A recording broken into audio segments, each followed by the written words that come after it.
The strong choose to forgive, the wise choose to remain silent, and only fools try to preach.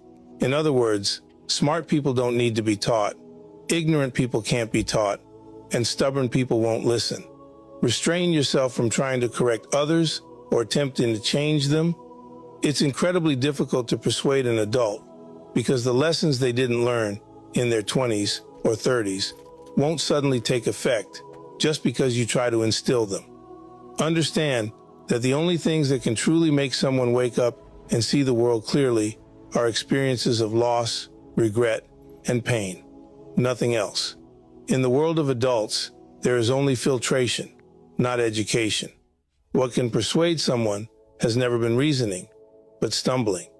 What can awaken someone has never been teaching, but challenges. The lessons you fail to learn, fate will make you go through again and again.